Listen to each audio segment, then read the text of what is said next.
Hey guys, do you want a dive watch, like a proper dive watch with a 300-meter water resistance rating, a threaded crown, sapphire crystals, a Swiss movement, but you got smaller wrists? Well, why not check this one out? That's right, it's time to get hands-on with the Maine Hudson 38 Mark IV Fume Honeycomb Brown.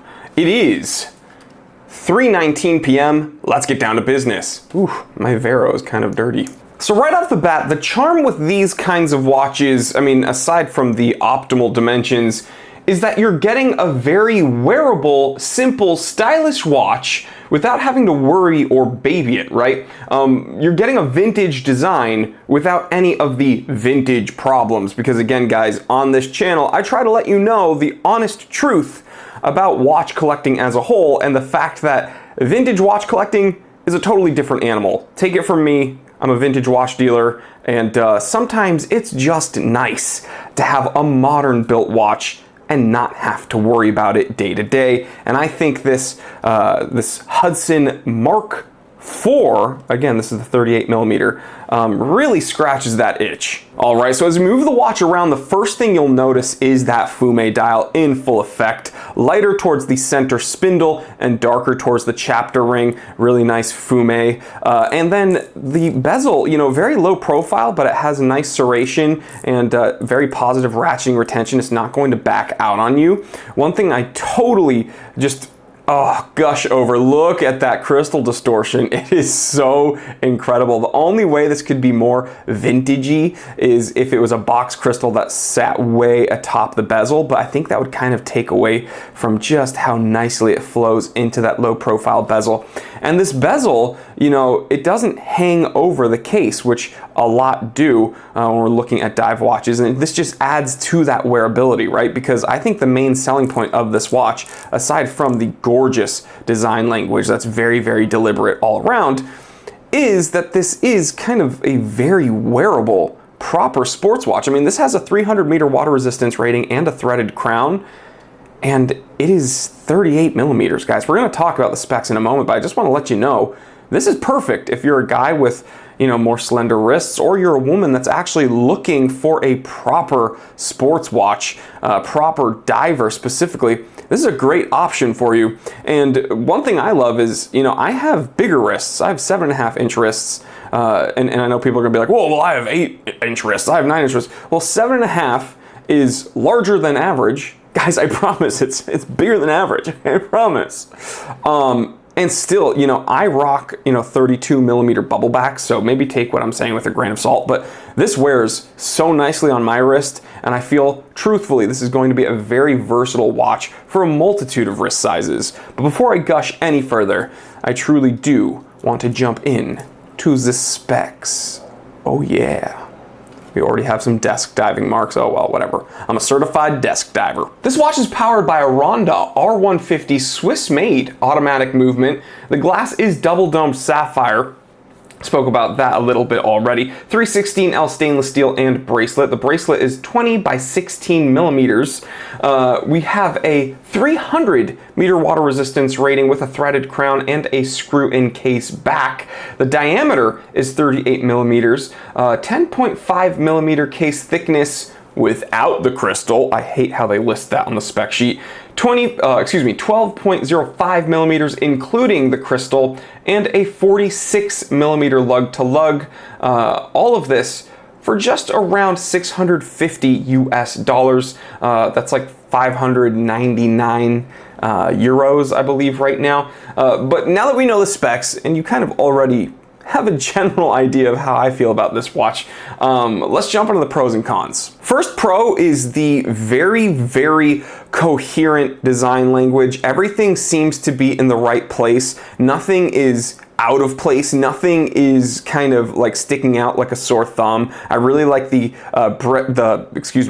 texture on the brown dial. I love the splash of red coming from the Hudson signage. I love the faux patina. And again, there's another splash of red on the pip, on the bezel. So again, you are getting some nice tasteful splashes of color while not taking away from anything and not drawing your eye too far away from the overall package. I think that this is a very, very nicely designed watch. Tasteful, elegant, simple, but again, what do I always say? Simplicity is very difficult to nail properly. The next pro is the dual finishing. So on the flat surfaces of the case, we see a nice signed crown by the way. The flat surfaces of the case, specifically the profile, is brushed, right? Top of the lugs are brushed, but then the edges, the case edges, are polished.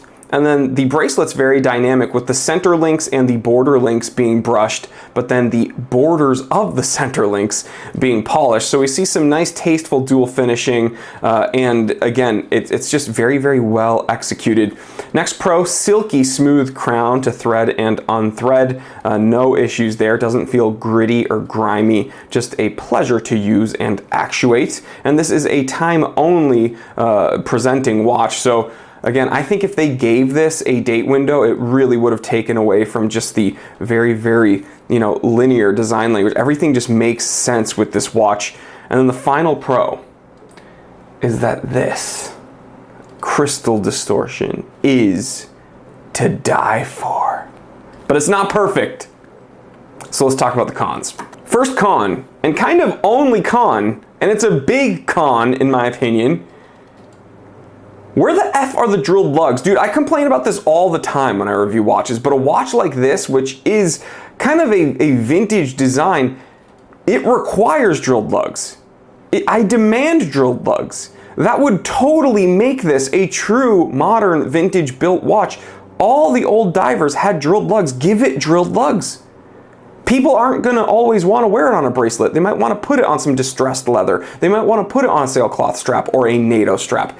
Give the people what they want. Drill the freaking lugs, dude. There's no issue. I've gotta complain it. I gotta complain it. I've gotta complain about it and yell it from the rooftops.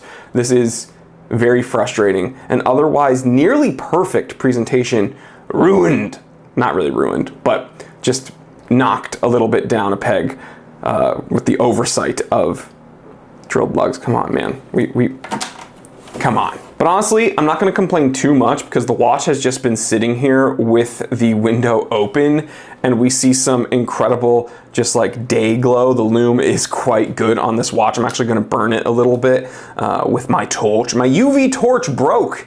It burnt out. I'm going to have to get another one. But you can see immediately it's glowing very, very hard when I burn it a little bit with my torch. Very, very cool. And again, probably the best part about the watch are the dimensions. I mean, look at this. I have 7.5-inch wrists and it wears very, very nicely. And it'll probably wear even better for you if you have smaller wrists than mine. So guys that like smaller watches or that want, a very wearable, less cumbersome piece that still has the water resistance rating and the durable build quality, or women who want a proper dive watch that's not going to hang over the sides of your wrists, this Hudson Mark IV 38 is incredible. Big fan of this.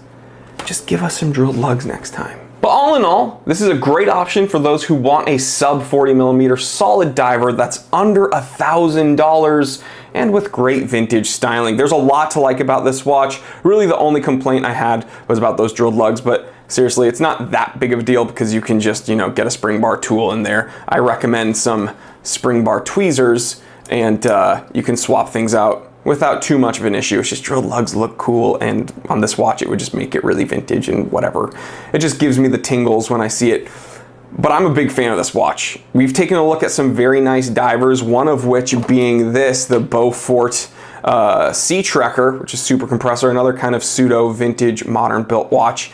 And this, man, I don't know what's happening right now, but this seems to be the era of micro brands really stepping up and giving us some pretty insane products, especially for the money, guys. Again, around 650 US dollars. I think that's 599 euros about right now. This is a definite contender for the sub $1,000 mark. But you let me know because I learned from you just as much as you learned from me. And leave a comment, like what's your favorite microbrand diver you've seen recently, and is this something that you would wear? Make sure it locks properly. Awesome. Big fan of this watch. Good job, Maine. So there you have it, guys. Another Microbrand Monday in the books. Please like, comment, and subscribe. And you already know what to do, guys. Hit that bell icon, please. We upload almost every day on this channel, sometimes multiple times a day, and I don't want you to miss out. Follow me on Instagram at The Simple Consultant and join the channel memberships. All right, guys, I will catch you on the next one. Stay happy, stay healthy, stay blessed. I'm Jory Goodman, the time teller, and always remember, I didn't invent time. I just tell it.